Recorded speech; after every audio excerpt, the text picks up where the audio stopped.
Salut les amis, j'espère que vous allez bien. On se retrouve pour l'analyse d'un nouveau projet de crowdfunding immobilier. On est sur la première brique et après 15 jours de calme sur la plateforme, là c'est le 4e projet annoncé pour cette semaine.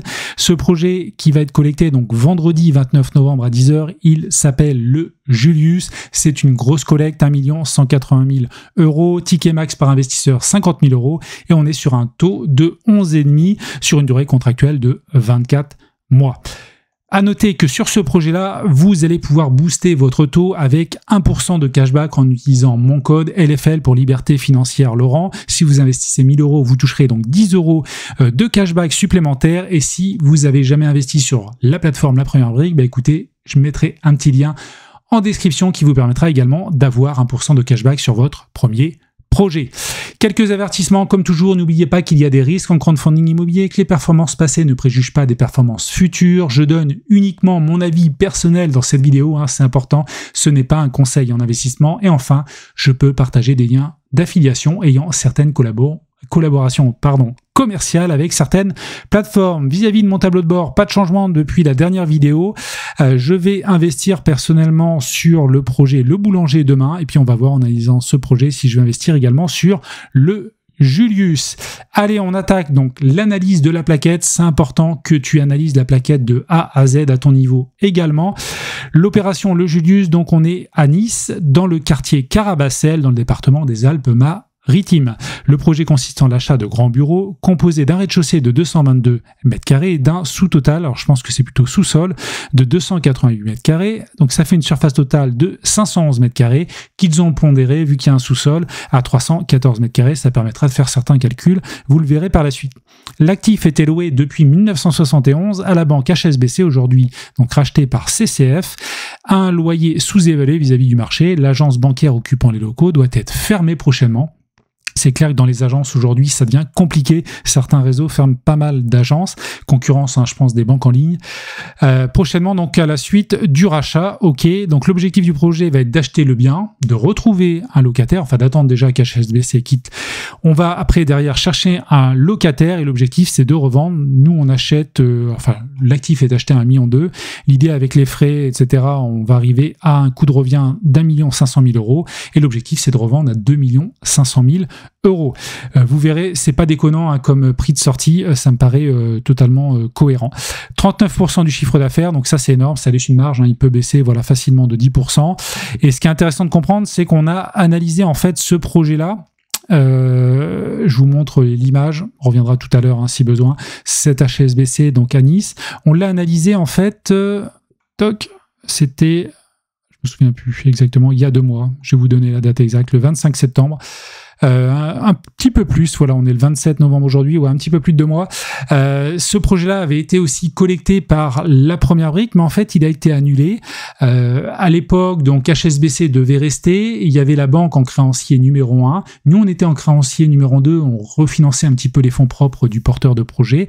Mais malheureusement, le fait que le locataire décide de partir, la banque s'est rétractée. Et là, l'idée, c'est de reprendre le projet, mais globalement, La Première Brique sera créancier numéro 1 et donc d'aller au bout sur ce projet-là, mais cette fois avec un nouveau locataire qui sera choisi. Donc voilà pour cette petite introduction. À noter, petite particularité, on a une fiducie, ce n'est pas une hypothèque de premier rang. Fiducie, c'est une garantie reine, comme on le dit aussi régulièrement pour l'hypothèque de premier rang, mais c'est vraiment mieux parce que derrière, on va avoir un fiduciaire. Si on arrive jusque-là à activer la garantie, on ne va pas passer par une vente aux enchères, on n'aura pas de décote, les délais seront aussi plus courts, donc c'est vraiment très très positif pour notre capital si on arrive à avoir des difficultés sur le projet. Et l'avantage aussi, c'est que vis-à-vis de l'investissement, on est déjà à 102%, donc il n'y a pas de décote. Ou s'il y a une décote, elle sera vraiment partielle, sachant qu'il achète très bien, donc c'est vraiment une super garantie, 102%. De couverture fiduciaire, une fiducie, vraiment pas mal. Allez, on va avancer sur ce projet-là. Donc là, il vous rappelle tout simplement que l'ancien projet, donc le Pompée, a été annulé, que la banque qui était là en créancier numéro 1 s'est désistée. Et donc que là, c'est relancé dans le cadre de cette opération, le Julius. Donc on est à Nice. Je vais passer rapidement sur la localisation. Je vais vous remontrer quand même ici. On l'a déjà analysé, hein, pour les plus fidèles, vous le savez. Donc on est quand même pas mal placé, hein. Puis ici, il y a une belle artère en fait, c'est ça qui est intéressant. Alors là, on est sur du commercial, hein, on n'est pas sur du locatif, enfin du locatif particulier résidentiel. Donc ça, c'est top. Vous voyez. Et puis il y a pas mal de commerces, on le voit là. Il y a une autre banque juste à côté. Nous, on est là. Démographie de la ville, ok. On va avoir quelques visuels, je pense. Voilà. L'emprise cadastrale. Donc les locaux ont l'air propres. Les plans. Donc on arrive à un achat de foncier à 1,2 million. Bien sûr, les frais de notaire sont toujours présents. Un petit peu plus faibles parce qu'en tant que marchand bien, on paye moins cher. La première brique, ok. Donc l'idée, c'est de revendre ça à 2 500 000 €. Il y a des calculs ici en fonction de la surface utile, donc les 200 mètres carrés au rez-de-chaussée, mais également on peut intégrer une partie du sous-sol. Donc c'est pour ça qu'il y a une surface pondérée, sachant que de base, c'était à plus de 500 mètres carrés. Rentabilité proposée, la cible, c'est 6,8. Vous allez voir, il y a un tableau en suivant. Et donc, en prix de sortie, on serait à ce prix-là au mètre carré. On est sur une marge de 39%. Donc, le loyer retenu aujourd'hui, enfin, avant, il y avait un loyer HSBC qui était là depuis les années 70. L'idée, c'était au départ, sur le précédent projet, de le réévaluer à 170 000 €. Sachant qu'on avait déjà le locataire, c'était cohérent, on faisait une belle augmentation, mais pas non plus énorme. Là, l'idée va être de repartir, enfin les calculs se font sur cette base-là pour un nouveau locataire, même si a priori on pourrait louer plus cher. Vous allez voir, il y a une autre slide juste après. Donc c'est important de voir ici, c'est que la rentabilité proposée par rapport au bail, donc qui est à 170 000, est à 6,80%. Ça peut intéresser, hein, sur un bel emplacement comme celui-ci, du commercial, c'est du long terme, c'est passif, taxe foncière, travaux, c'est le locataire qui paye, donc c'est pas mal. Si c'est vacant, bah, évidemment, on va baisser un petit peu le chiffre d'affaires. Et puis après, en fonction, il y a diverses simulations. Si on est sur un bail 0,3 ans, vous savez, le bail 369, ça va bien sûr impacter du coup la rentabilité proposée. Parce que derrière, 2,7 millions, évidemment, si on part sur un bail de 9 ans ferme, ça a plus de valeur qu'un bail de court terme, parce que voilà, le bail de long terme, on est sûr que le locataire va rester un certain temps. Ok.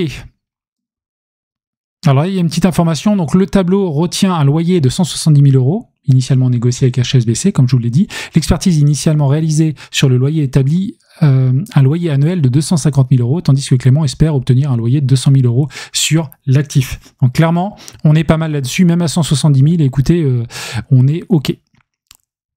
Pas de souci. Vous voyez, le loyer initial d'HSBC était de 40 000 €, totalement sous-évalué. Donc, pas de travaux. Néanmoins, là, il y a une petite information. HSBC devra remettre en l'état les locaux et notamment fermer une partie communicante avec leurs autres biens situés à l'arrière des locaux. Donc ça, c'est important, hein, de noter, mais il y aura une obligation contractuelle là-dessus. Autorisation, urbanisme, il n'y en a pas de souci. Et derrière, il va essayer donc de chercher un locataire par lui-même. Et la rentabilité cible, c'est 6,8%. Voilà, alors ça c'est très intéressant, c'est une des slides les plus intéressantes du projet, je trouve. C'est un petit peu les loyers qui sont proposés sur d'autres locaux commerciaux du coin. Donc là on a Nespresso, on a Starbucks. Vous voyez, on est à 956 €, sachant que nous, si on reste sur un loyer de 170 000, sachant qu'il voudrait faire plus, on serait qu'à 512 € du mètre carré. Alors sur la surface pondérée, après on pourrait s'amuser aussi à le faire sur les 222 mètres carrés, on monterait à 700, 800, mais vous voyez, il y a des loyers quand même assez élevés qui ont été renégociés il n'y a pas très longtemps, hein, 2022 ici. Bon là, c'est un petit peu plus ancien, mais vous voyez, pour les récents, on est déjà facilement à 900 €, 1300, 1700.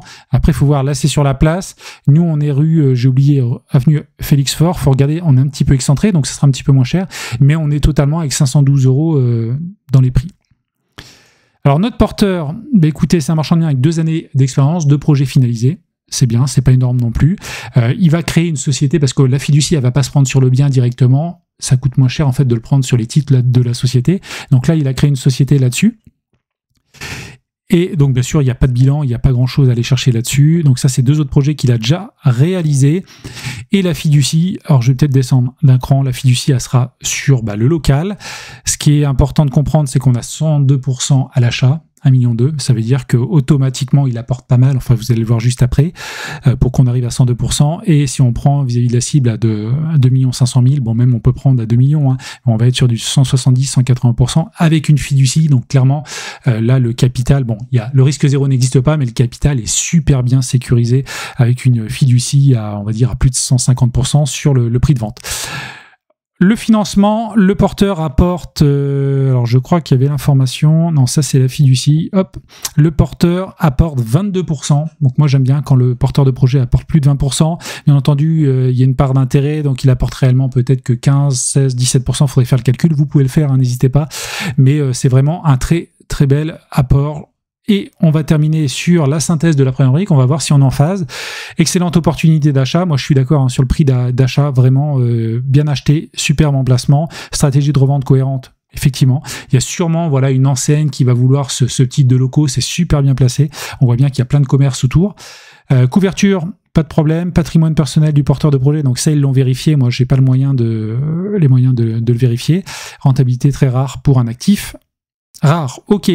Fermeture, ça c'est effectivement le point faible. La difficulté sur ce projet-là, c'est de trouver un locataire. Ça va demander un petit peu de temps. En durée, donc je crois qu'ils ont mis 24 mois. On est sur 14 mois en durée cible, mais on est sur 24 mois, hein, sauf erreur de ma part, je me souviens plus.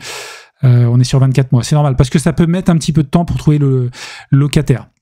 Après, voilà, ça va se trouver, mais ça peut être plus long qu'un locataire, voilà, pour un logement d'habitation. Ok. Bon, bah voilà, j'ai terminé l'analyse. N'hésitez pas à me dire en commentaire ce que vous en pensez. Ça m'intéresse. Si vous voulez qu'on continue la discussion, bah écoutez, rejoignez-moi sur mon canal Telegram. Et moi, je vous dis à une prochaine pour une nouvelle vidéo. Allez, ciao et bonne soirée.